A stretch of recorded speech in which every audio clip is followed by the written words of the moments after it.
Hello and welcome. Today we delve into a story that redefines everything we thought we knew about air combat in the Second World War. It's a tale of unexpected enemies, shattered assumptions, and technological marvels that changed the course of history.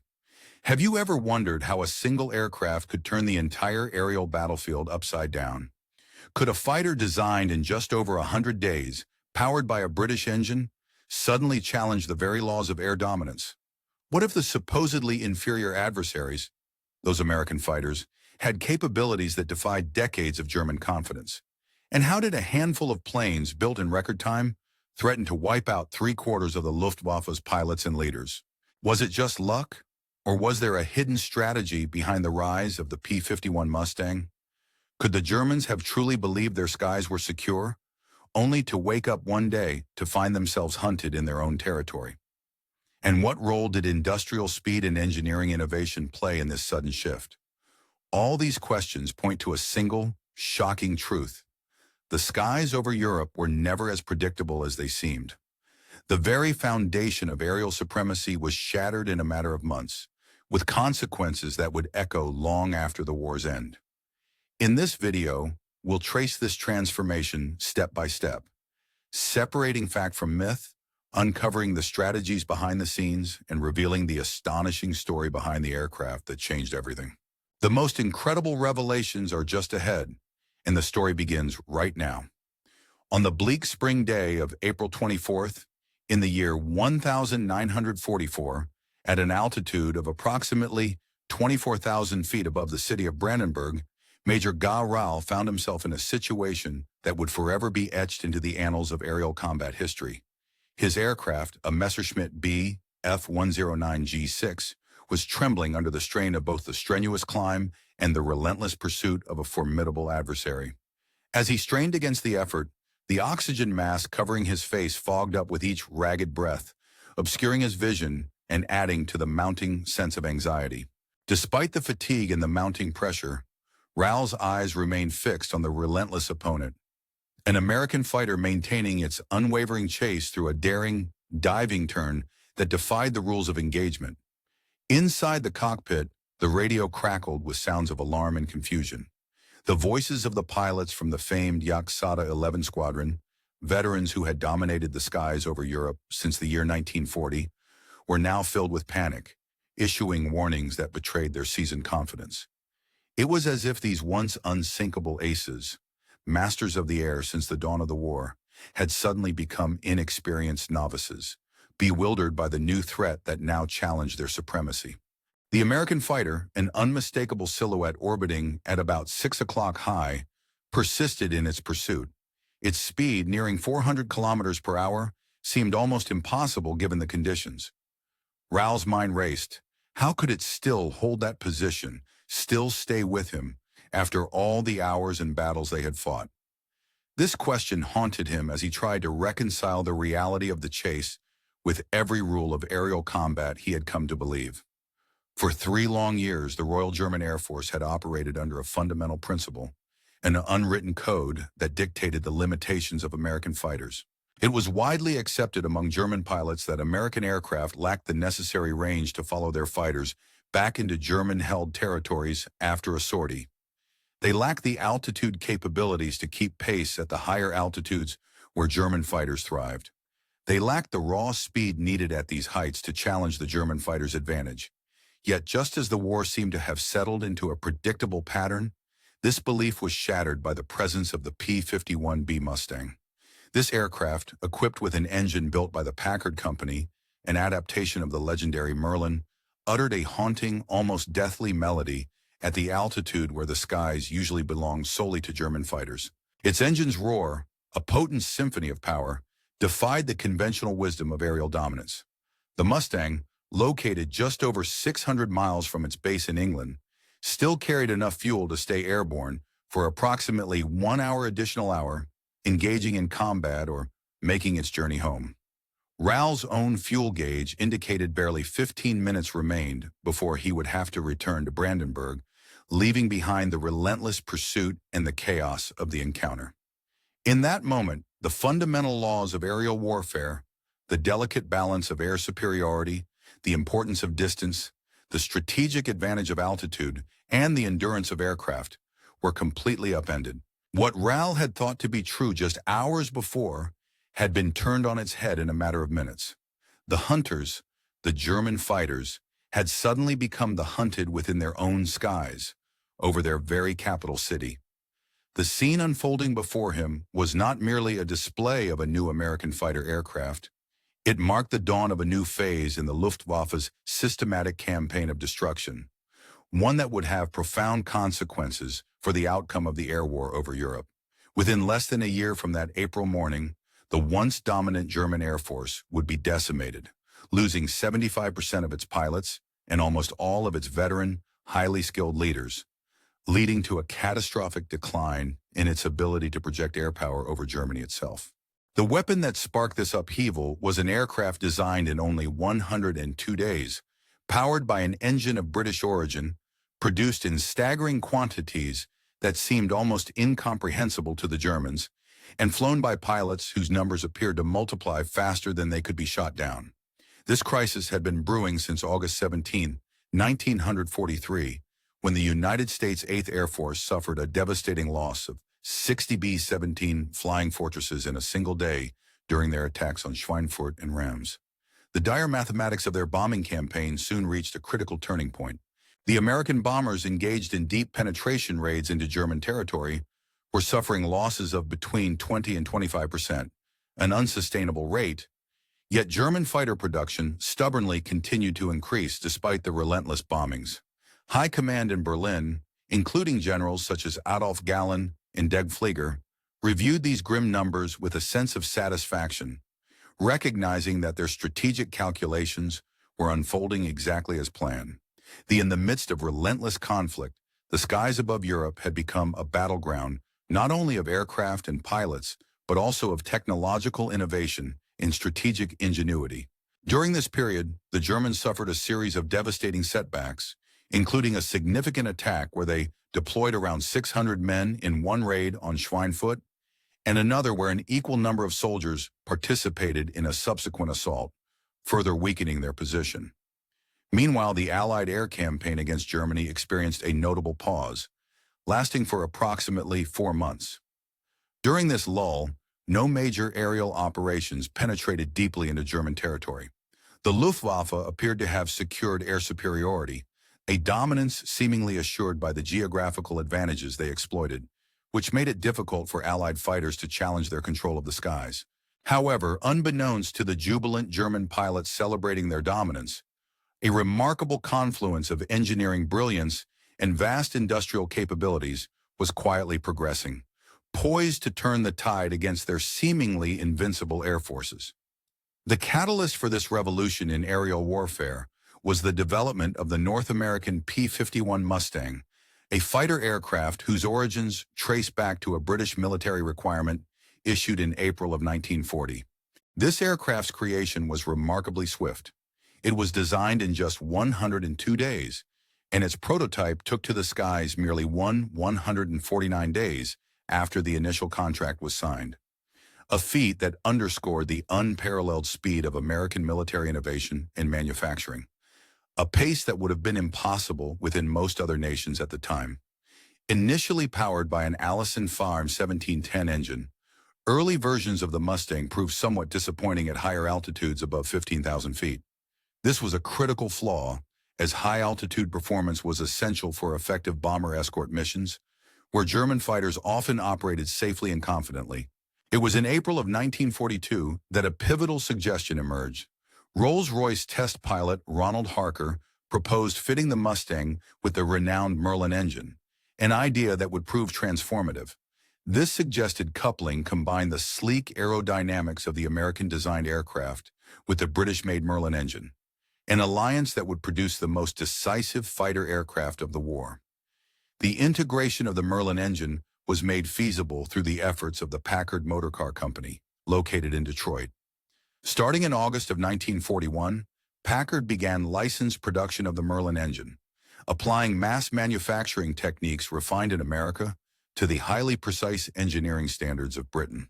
By late 1943, the plant was churning out hundreds of Merlin engines each month, with each unit delivering around 1,650 horsepower at high altitudes, precisely where the German pilots believed they had the advantage and where the aircraft's performance could most effectively counter enemy fighters.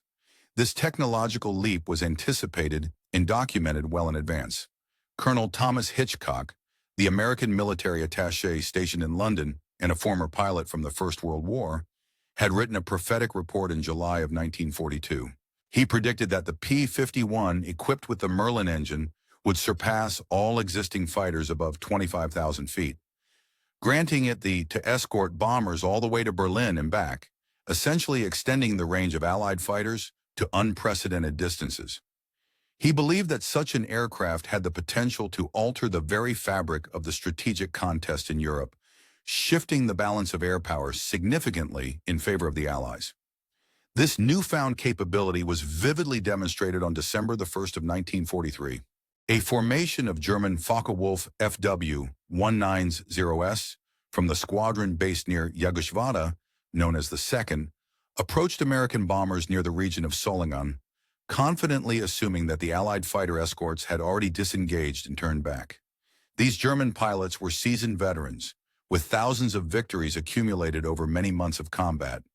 They executed a carefully rehearsed attack pattern, honed over approximately 18 months of relentless operations. As the escort fighters, primarily P-47 Thunderbolts, began to peel away, waving farewell to the bombers, the German fighters prepared to strike. Suddenly, however, the narrative shifted dramatically. The radio crackled with urgent communications. Mysterious new allies were still present. Indians, still flying with the bombers, maintaining their role as escort fighters. Among them were 8 P-51B Mustangs from the 354th Fighter Group, famously known as the Pioneer Mustang Group. These aircraft had been equipped with drop tanks, giving them an additional 150 miles of operational range. This extended reach enabled them to remain in position far deeper into enemy territory than before, deep into Germany itself. The psychological impact on the German pilot community was profound. For 18 months, they had operated with unchallenged supremacy over unescorted bombers, confident that Allied fighters would never catch or threaten them so far from base. The appearance of these long-range P-51 Mustangs at such a distance was an entirely new phenomenon, catching them unprepared and unaccustomed to fighter opposition in such distant realms. By December 13th, during this intense phase of aerial combat, the Allied pilots were no longer simply reacting to German fighters, but actively hunting them down with aggressive fighter sweeps. They capitalized on their aircraft's agility and tactics, intentionally seeking out enemy fighters rather than waiting passively for an attack to occur. Among the German units encountered was the formidable Jagdgeschwader 1, commanded by Major Georg Peter Shaw-Ada. This veteran pilot, boasting an impressive tally of 78 aerial victories, had meticulously developed specialized tactics tailored to each Allied fighter type he faced. Ada was well aware of the unique strengths and vulnerabilities of the various aircraft. For example, he knew that the P-47 Thunderbolt could be outmaneuvered at higher altitudes, making it more vulnerable in specific scenarios. Meanwhile, the Spitfire, despite its legendary reputation, suffered from a limited operational range that placed it at a disadvantage when engaged in extended combat or escort missions over vast distances. The P-38 Lightning, with its high speed and distinctive twin-engine design, was capable of impressive turns but lacked the maneuverability necessary to match many German fighters in close combat. In stark contrast, the P-51 Mustang, a true game-changer, defied simple categorization because of its remarkable blend of speed, agility, and range. The initial engagement with the Mustang occurred at an altitude of approximately 7,500 meters, a height that posed significant challenges for both sides. After the encounter, reports from the Allied side, such as those from Ypres, were promptly relayed to the headquarters of the YAG, Yankee Air Group Corps, providing crucial intelligence on enemy capabilities. At this altitude, enemy fighters demonstrated superior speed and maneuverability, surpassing the performance of the German Bf-109G in both respects. The pursuit by Allied fighters continued for about 30 kilometers, a significant distance driven by the fighters' fuel limitations. which ultimately forced the Allied pilots to break off the chase and land for refueling. Meanwhile, the German fighters, seemingly unperturbed about their fuel state, continued their escort missions, maintaining their operational tempo despite the ongoing skirmishes. On December 20th, a German flying ace named Oberfeldwebel Heinz Koka, renowned for his tally of 33 victories with Jagdgeschwader 11, recorded his thoughts and experiences in his personal diary. That day, the appearance of American fighters over Hanover caused widespread alarm among the German pilots and ground crews alike. Previously, when bomber formations approached, German fighters could afford a leisurely takeoff, confident that they had enough time to climb to operational altitude and position themselves advantageously.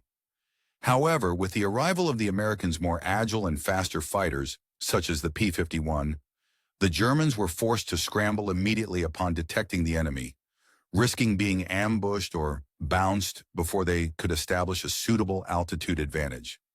The conflict had now truly come to the German homeland. The performance figures of the P-51B Mustang, which only became fully appreciated after German intelligence finally acquired accurate data in January of 1944, sparked disbelief at the highest echelons of the Luftwaffe. The aircraft could reach speeds of approximately 440 miles per hour at 30,000 feet, making it faster than any German fighter operating at those altitudes. When equipped with drop tanks, its range extended beyond 2.5 miles, enabling long-range escort missions deep into enemy territory. The Mustang's ceiling, at an astonishing 42,000 feet, exceeded the comfortable operational altitude for most German pilots, who typically preferred to fight at lower levels. Its rate of climb, reaching 3,475 feet per minute, surpassed that of the Bf-109G at altitudes above 20,000 feet, providing the Americans with a decisive advantage in gaining or maintaining positional superiority. The aircraft was armed with 6 50-caliber machine guns, delivering a total of approximately 1,880 rounds, more than enough for prolonged engagements. Its innovative laminar flow wing, designed with a streamlined shape maintaining smooth airflow over 60% of the chord, reduced aerodynamic drag by about 30% compared to conventional wing designs. This breakthrough in aeronautical engineering gave the Mustang its legendary speed and range, making it an ideal aircraft for long-range escort missions across heavily defended European skies. From February the 20th to the 25th, 1944, a decisive week unfolded, bringing the full might of American air power into direct confrontation with German aircraft production facilities. In these days, over 1,000 bombers and nearly 900 fighters, including around 150 P-51 Mustangs, carried out a vast coordinated assault on various German aircraft factories scattered across the Reich. For the first time, the American fighters were no longer merely acting as escorts but actively hunting enemy aircraft, seeking out and engaging German fighters wherever they could find them. During this period, the Luftwaffe suffered the loss of 355 fighters, a significant reduction in their operational strength. More troubling, however, was the loss of approximately 100 experienced pilots. In the realm of aerial combat, the encounters between American fighter pilots and German aircraft, specifically the formidable Messerschmitt fighters, unfolded as a dramatic showcase of technological and tactical advantages. The Mustangs, with their remarkable altitude capabilities, superior speed, and superior tactical agility, proved to be a decisive force in the skies over Europe. Their presence in the air was not merely a symbol of aviation prowess, but a game-changer that redefined the air superiority landscape. During one such engagement, despite the valiant efforts of Allied fighters, we managed to inflict damage upon 3 German bombers before our formation was ultimately scattered and dispersed. I personally found myself in a harrowing chase pursued relentlessly for 50 kilometers by 2 agile Mustangs. These American fighters, fueled and armed to play with their prey like cats with a mouse, demonstrated their dominance and confidence in the air. Their swift patrols and aggressive tactics underscored the shifting balance of power, revealing the extent to which German dominance was waning. The sight of American fighters, specifically the sleek, silver P-51 Mustangs, appearing over Berlin, shattered what little remained of the pretense that the Germans could maintain air superiority. For civilians who had been led to believe that the Luftwaffe was still winning the air war, witnessing these fighters performing loops and agile maneuvers over the Brandenburg Gate was a stark revelation. It was a visual testament to the crumbling credibility of the regime, already strained by a string of military defeats and strategic setbacks that increasingly undermined public morale and political stability. By April of the year 1944, the tactics employed by P-51 pilots had evolved into a devastatingly effective strategy that inflicted severe losses on the Germans. After completing their escort duties in the bomber campaigns, these pilots would descend rapidly to treetop level during their return journey, executing strafing runs on targets of opportunity with lethal precision. Formerly secure German airfields, once thought safe once the Allied formations had flown overhead, transformed into slaughterhouses where German aircraft and personnel were systematically decimated. An illustrative example of this new reality occurred on the 13th of April, 1944, when a group of 42 Mustangs from the 4th Fighter Group targeted multiple German airfields across Bavaria. In just half an hour of intense concentrated strafing, these fighters destroyed 51 aircraft on the ground, inflicted damage upon 23 others, and caused the death of dozens of ground personnel while obliterating vital maintenance facilities that could not be easily replaced. The effectiveness of these tactics underscored the shifting balance of power in the air and the increasing vulnerability of German air assets on the ground. As the months progressed into 1944, the Luftwaffe faced an impending disaster, one rooted not just in tactical defeat, but in a systemic shortage of qualified pilots. The attrition rate was staggering. Monthly losses exceeded 25% of their operational strength. Meanwhile, the training programs designed to replace fallen pilots produced increasingly inferior replacements. By this stage, the average German fighter pilot had accumulated only between 110 and 160 flight hours before engaging in combat.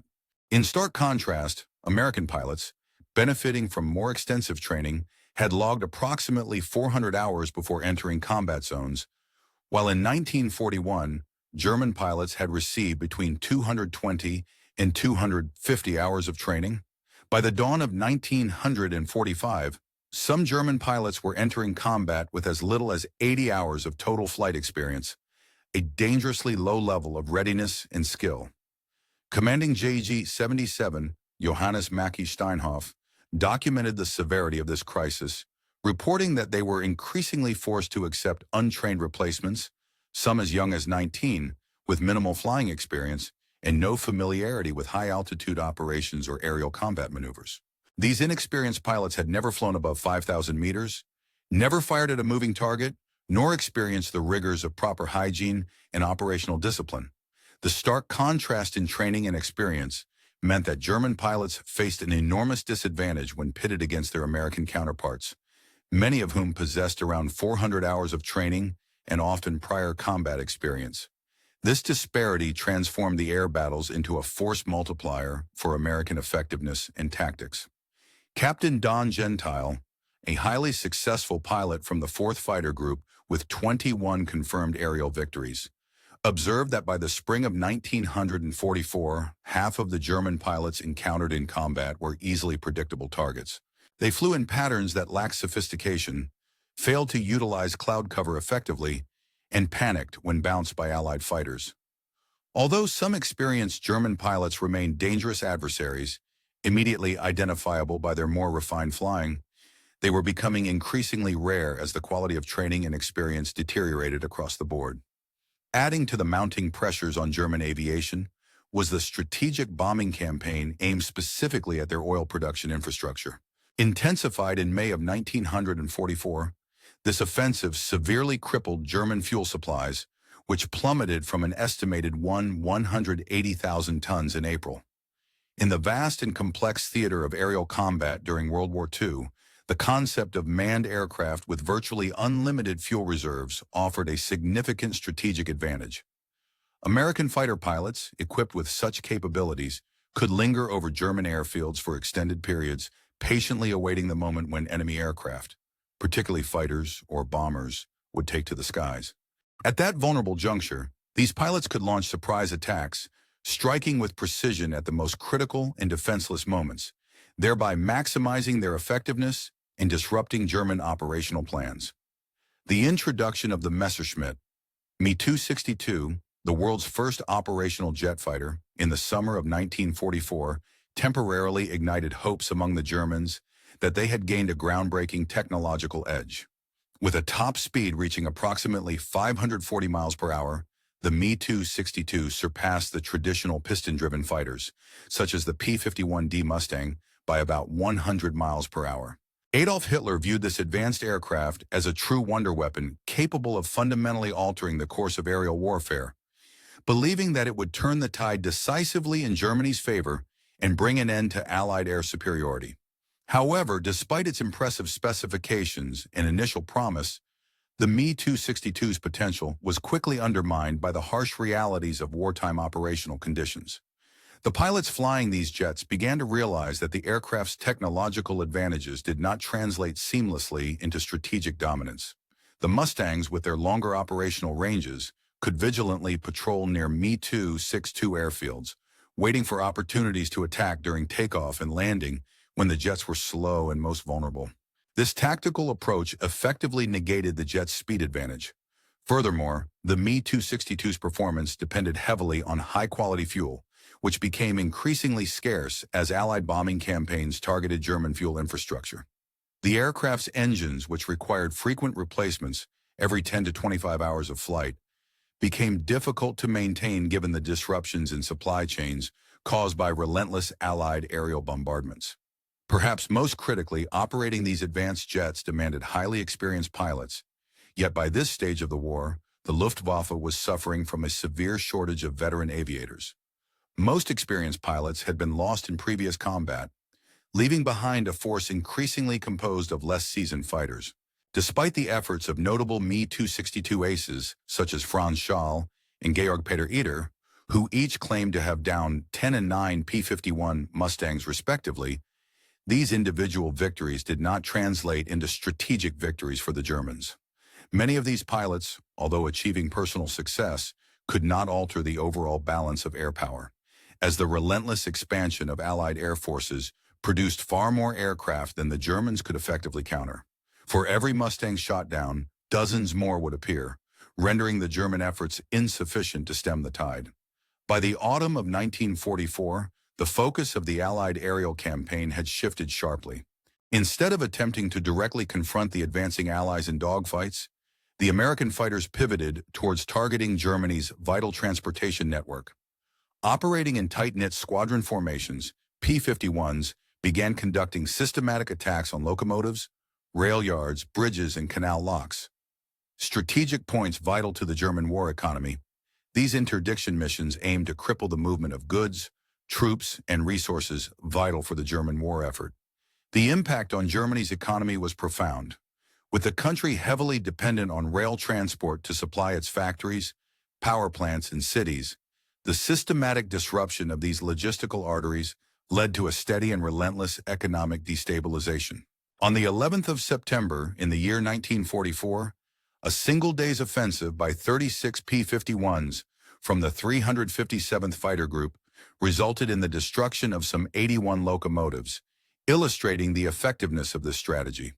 Over time, the 357th Fighter Group would accumulate the highest number of aerial victories for any P-51 unit within the 8th Air Force, totaling approximately 595.5 kills. This relentless campaign of destruction had far-reaching consequences beyond mere statistics. Albert Speer, who served as Germany's Minister of Armaments and War Production, documented in his diary how the American fighters achieved what the heavy bombers could not: complete paralysis of the transportation system. He noted that coal was no longer reaching power plants. Vital parts for war machinery failed to arrive at factories, and even basic supplies like food could no longer reach the cities. The cumulative effect was a collapse of Germany's war economy and industrial capacity, further hastening the final collapse of the Nazi regime. At a psychological level, the dominance of the P-51 Mustangs extended beyond their destructive capabilities. Their overwhelming presence and effective tactics inflicted deep psychological scars on German pilots. Men who initially entered service with the pride of being elite fighters found their worldview shattered as the relentless pressure and unyielding American aggression demoralized them. These Mustang pilots exuded a confidence that emasculated their opponents, flying with aggressive aerobatics over German cities, performing victorious rolls-over. During the final stages of World War II, German forces found themselves engaged in increasingly desperate and seemingly suicidal missions, often undertaking operations that had little chance of success. These assaults, characterized by their reckless nature, resulted in catastrophic losses for the German Luftwaffe.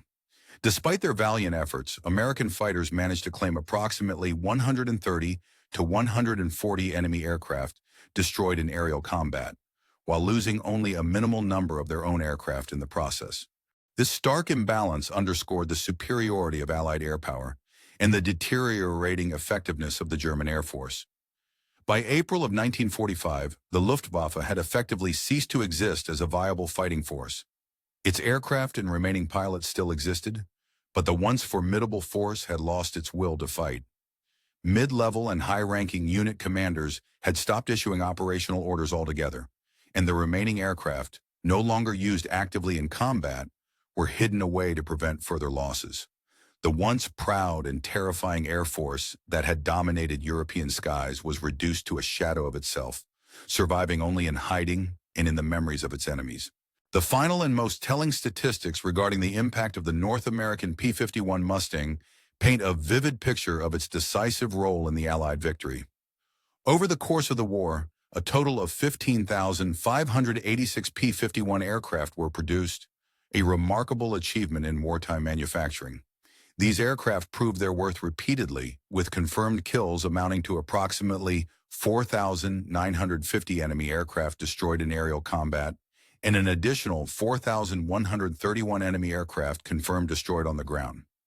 During this period, losses to the P-51s from all causes, whether due to combat, accidents, or mechanical failure, totaled around 2,520 aircraft. The kill ratio in aerial combat stood at roughly 3.6 to 1 in favor of the P-51. On the German side, pilot casualties on the Western Front were staggering. Over 8,000 German pilots were killed or went missing in the year 1944 alone, and between January and May of 1945, more than 3,000 were lost, either dead or missing. This ongoing attrition decimated the German fighter pilot force, which was already in decline since January of 1944. Looking at the operational strength of the Luftwaffe, its numbers dwindled rapidly as the war progressed. In January of 1944, approximately 1,600 fighters remained operational. By June of that year, the number had slightly decreased to around 1,480. Come January of 1945, only about 1,000 fighters were still active, and by April of the same year, this number had plummeted to a mere 325 fighters ready for combat, a stark testament to the relentless attrition and the collapsing German war effort. The training hours of pilots further highlight the differences in preparation and experience between the opposing sides. American pilots by 1944 and 1945 typically accumulated over 400 hours of flight training before being deployed into combat zones. Their extensive hours of training included not only basic flying skills but also advanced gunnery, formation flying, and combat tactics. In contrast, German pilots early in 1944 had between 160 and 220 hours of training. By late 1944, this had decreased further to between 110 and 160 hours, and some German pilots in 1944-45 had as little as 80 hours of flying experience. This disparity in training hours was a significant factor in the differing combat effectiveness of the two air forces. The consensus among military historians is unanimous in recognizing the P-51 Mustang as a game-changer that decisively contributed to achieving Allied air superiority over Europe. A comprehensive strategic bombing survey conducted by the United States confirmed that the P-51 fighter, more than any other weapon, was instrumental in securing control of the skies. The aircraft's presence made possible three critical strategic achievements. Firstly, the continuation of daylight strategic bombing campaigns over Germany. Secondly, the achievement of clear air superiority before the D-Day invasion, which was essential for the success of Allied ground operations. And thirdly, the systematic destruction of German transportation networks and oil infrastructure, crippling the enemy's ability to resupply and reinforce its front lines. It is important to acknowledge the extraordinary manufacturing efforts behind the P-51's success. North American Aviation's production facilities at Inglewood and Dallas operated at an astonishing rate, manufacturing one complete Mustang approximately every 90 minutes at their peak. The workforce at these plants, comprising tens of thousands of workers, included a significant proportion of women, about 40%, who contributed extensively to the rapid production capability. This wartime industrial achievement starkly contrasted with German manufacturing capacity, whose records, owing to incomplete documentation in the chaos of war, remain somewhat disputed. Nonetheless, it is evident that American fighter production vastly outstripped German efforts, with the United States producing more P-51 aircraft alone than Germany manufactured of all single-engine fighter types combined during 1940. Throughout the course of the Second World War, the situation in the skies shifted dramatically, largely due to the evolving capabilities and strategic implementations of the air forces involved. By the later stages of the conflict, it became increasingly common to see pilots arriving on the front lines so exhausted and underprepared that they struggled just to maintain control of their aircraft, let alone engage in effective combat. These pilots, once considered the backbone of aerial warfare, found themselves at a distinct disadvantage as the quality of their training and the logistical support behind their aircraft could no longer keep pace with the rapidly advancing technological and industrial capabilities of their adversaries. The influence of the North American P-51 Mustang extended well beyond its initial role in the later years of the war. This aircraft became a symbol of how victory in aerial combat was not merely dependent on the prowess of individual pilots or the raw performance of the machines they flew. Instead, the Mustang served as a tangible demonstration that supremacy in the air was rooted in a complex web of systemic advantages, including extensive training programs, mass production, efficient logistics, and technological integration. These elements, working in unison, produced an effect that individual skill or the specifications of an aircraft alone could not match. In a candid reflection, Adolf Galland, a celebrated and highly skilled pilot of the German Luftwaffe, later acknowledged that the P-51 was not necessarily superior to German fighters in every specific technical aspect. However, he also recognized that it was sufficiently capable across multiple categories, adequate in speed, range, firepower, and agility, while simultaneously benefiting from being produced in overwhelming numbers. These aircraft were flown by well-trained pilots who had undergone rigorous preparation and were supported by virtually unlimited resources. The combined effect of these factors created a force that was practically unbeatable in operational terms. At a NATO conference in the year 1975, General Ga Ral, who had survived the war with an impressive tally of 275 aerial victories, reflected on the profound impact the P-51 Mustang had in shaping the aerial battlefield. His insights underscored how the aircraft was not just a tool of combat, but a pivotal element in redefining what it meant to achieve air superiority. The introduction and deployment of the Mustang did more than simply defeat the Luftwaffe. It fundamentally transformed the very concept of air dominance itself. Before the war, the traditional understanding centered around the idea of individual pilots engaging in dogfights, where skill, tactics, and tactical victories decided the outcome. These notions placed a premium on the prowess of the pilot and the performance of the aircraft in close combat situations. However, the Americans, with their systematic approach to war, viewed air power through a different lens. Their strategy emphasized systems, production lines, strategic planning, and logistical infrastructure, focusing on the broader picture of maintaining sustained dominance. Their approach prioritized industrial capacity, strategic resources, and technological integration, all working together to project power across vast distances. In doing so, they fought a fundamentally different kind of war, one where the victory was built on the strength of an entire society's mobilization, rather than solely on individual heroism or tactical brilliance. The Luftwaffe, which had swept across Europe from the outbreak of the war in 1939 through to 1941, and which had come tantalizingly close to defeating Britain, had also dominated the Eastern Front. Yet this once formidable air force was systematically dismantled and rendered obsolete by the relentless industrial might of American democracy, which endowed its aircraft with wings designed for global reach and sustainability. The P-51 Mustang was not merely an aircraft, it was an instrument of destruction, wielded by a society capable of rapid innovation and mass production. It was a product of a national effort that could conceive and design an aircraft in a matter of just over 100 days, produce more than 15,000 units, and train thousands of pilots to the highest standards. Moreover, it was part of a broader system capable of projecting this power across oceans and continents, achieving a level of total air superiority that seemed almost unstoppable. German pilots in 1943, who dismissed American fighters and believed themselves superior, never truly grasped the full extent of the power behind the aircraft they faced. They failed to see beyond the aircraft itself and did not understand the industrial and societal engine fueling American air power. Instead, they perceived only machines, assembled in factories, ignoring the vast and sophisticated networks of training programs, logistics, and industrial capacity that supported and sustained those machines. By the time their understanding of American strength finally caught up with reality, it was far too late. The once rarefied hunters, the German fighters, had been transformed into the hunted, as the skies over Europe fell under the dominion of the Mustangs. The destruction of the Luftwaffe was not simply a military setback. It was a powerful demonstration that free and mobilized societies could produce an overwhelming source of power, one that totalitarian regimes could neither comprehend nor counter.